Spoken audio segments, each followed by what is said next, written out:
If you have been working on building your online coaching and or consulting business, but you are just not getting clients, today we're going to talk about what to do to fix that.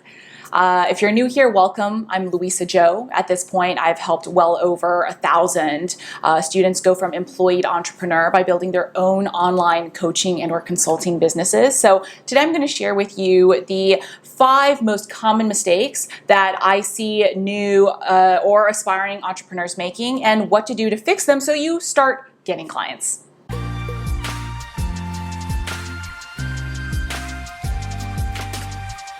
All right, let's jump right into it. The first mistake or tip to really make sure that you're doing right is to make sure that you are speaking to the right audience. And what I mean by that is that make sure that whatever it is you are offering, you are focused on offering it to people with the willingness and the ability to pay.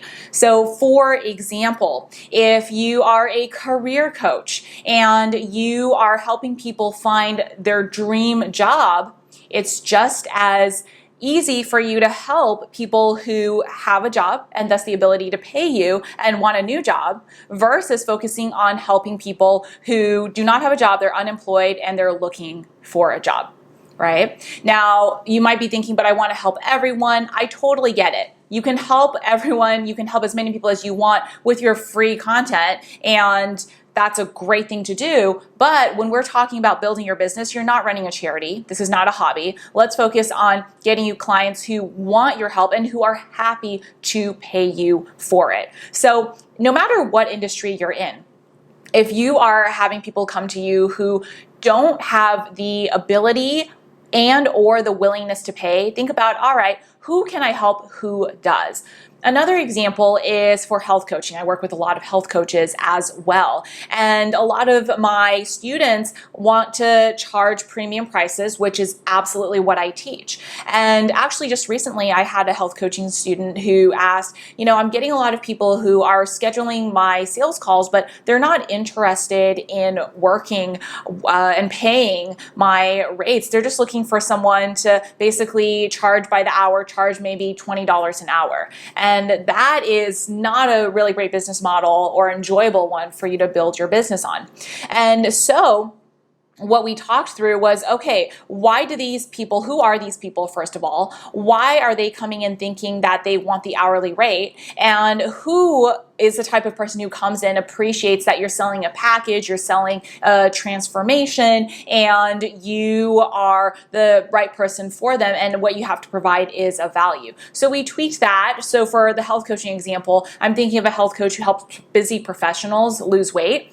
And so we realized, okay, there was a certain type of person who she was able to help. So she works with a lot of kind of engineers. She works with a lot of professionals who are a little bit more established in their career. So they've got the money to pay and they have everything going really great in their lives and their careers. And now they just want to work on their health. And so we adjusted that so that she wasn't trying to sell to, for example, college students, which she was just trying to sell to everybody before. She wasn't trying to sell it, to example, for college students or people getting their master's degrees or anyone in school, and really focusing on that specific segment of people in certain industries. And we realized she had a few industries of people who really connected with her: engineers, financial people in the financial industry, and just in general, anyone who was a little bit more advanced in their career, as I mentioned. And so she was able to really speak more specifically to that, tailor her content and her offerings even better to that audience, and as a result get even more sales. So number 1, right audience. Number 2, for what you want to be evaluating what you're doing, and if you're not doing it, do it, is to make sure that you are getting in front of the right audience. So there are 2 parts to this. First, you want to make sure you're getting in front of your clients and not waiting for them to come to you. So a common mistake I see is for new entrepreneurs to post their website up and just write articles on their website and wait for people to find them. That might have worked well, like 10, 15 years ago, but not so much today when there's so many websites and it's very competitive to rank for search results in general on Google. Or maybe if you have no followers on your Instagram account, to post on Instagram and wait for people to find you. Yes, eventually you will grow that audience, but that's a very long-term waiting game. And why would you want to do that when you don't need to? So it's first about making sure that you know where your clients are online and going to them. That could be, for example, in Facebook groups. That could be on LinkedIn. That could be on podcasts that they're listening to and you pitching yourself to that podcast and getting interviewed for them. Just a few common ways to do that. So making sure you're doing that, first of all, not waiting for clients to come to you. And then second of all, making sure that you are in the right places. So a really common example of what happens is I see new entrepreneurs going to places where other people like them are hanging out. That's not where your clients are. So an example I'm thinking of is I'm thinking of a student who is a sales coach. She has a sales background. She wants to help people really work on their sales process.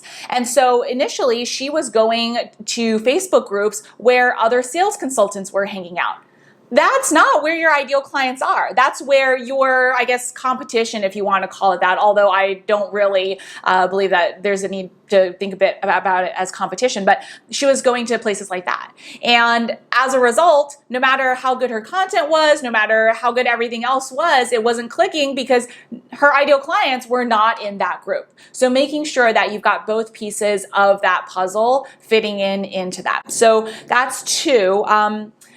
So tip number three, mistake number three, whatever you want to call it, is making sure that you are sharing the right content. So with building an online business, what you do want to lead with is great content, because that's how people are going to find you, know you, and build trust in you knowing what it is you're talking about and being able to help them.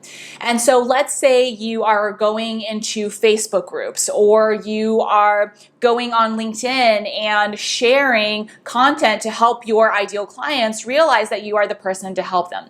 You've got to make sure that it's content that shows your expertise and lets people know that you can help them. And a really great way is to start by sharing just what you know. It's the simplest way. Yes, there's more to it down the road, but we don't need to overcomplicate it when you're starting out. And that can be sharing, so let's say you're a career coach. It can be sharing, hey, the most common mistake I see people make when it comes to applying for a new job. It can be X tips to find your dream job. Things like that, that start sharing that, hey, this person knows their stuff. Because what often happens, there are two common mistakes that I see new entrepreneurs make. The first mistake is that, or related to this tip, is that I see a lot of new entrepreneurs fall into the trap of writing too much kind of fluffy content. You know what I'm talking about, where it's really motivational content like, you've got this, you can do this. And I get it. There's absolutely a time and place for being motivational, no matter what industry you're in. And it probably helps to write that content for yourself when you're on your business journey and wanting to motivate yourself as well. But the thing is, that type of content can apply no matter what industry you're in. And so it doesn't really establish you as an expert. Even if you get lots of likes and comments, like everyone's like, yeah, this is awesome. No one reading that kind of content from you walks away knowing what it is that you can potentially help them with. So that's not helpful. The second mistake related to the right type of content is to really talk about what you're doing as you're building your business, which for most new entrepreneurs has nothing to do with your ideal clients. So let's say you're a health coach and you're talking about, oh man, right, I'm building my business and the most important thing is to make sure that you speak to the right people, right? The tip number one that we just talked through.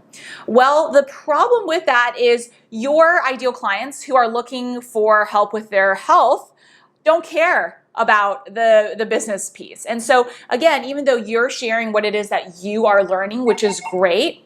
Oh, I apologize if you just heard that. That was a note on my laptop, so I'm going to go ahead and mute my computer. But anyways, back to this. So instead of talking about that, what you need to be talking about is what you know related to what you can help your ideal clients with. So make sure that you are focused on that. And yes, you can share personal things. You can share fun, motivational things from time to time, but make sure that that's just one piece of what you're sharing versus the biggest piece, so that people realize that you are an expert in whatever it is that you do. The fourth mistake, tip, whatever you want to call it, the fourth part of the checklist is to really ask yourself, are you making an offer? Are you letting people know that there is an option to hire you and buy from you? And this is a relatively simple one, because what can happen is that you might be just writing lots and lots of really great content. You might be connecting with lots of people and people are loving your content and they don't even realize you have something to sell. I get it, because it can feel scary to sell in the beginning, and I totally, I understand. So actually, I do have another great video on how to really reframe the way you think about selling, how to approach it from a place of feeling good and being of service. So I'm gonna add that video for you somewhere on the screen and or in the description below. So make sure you look out for that. But back to what we're talking about, which is that you want to make sure that you are letting people know, hey, if you love all of this free content and you want more, there's another way to work with me. And it's really simple. You don't have to be salesy. You don't have to go out there and just promote the heck out of yourself, and you shouldn't actually. You can use the simple 3-to-1 rule, right? For every 3 pieces of valuable free content that you share, you can share 1 invite to DM you on Instagram, to click on the link to book a sales call with you, whatever, to message you, whatever that invite to take the next step and talk to you about if they are a good fit to work with you is to do that. So as simple as making sure that you are making the offer.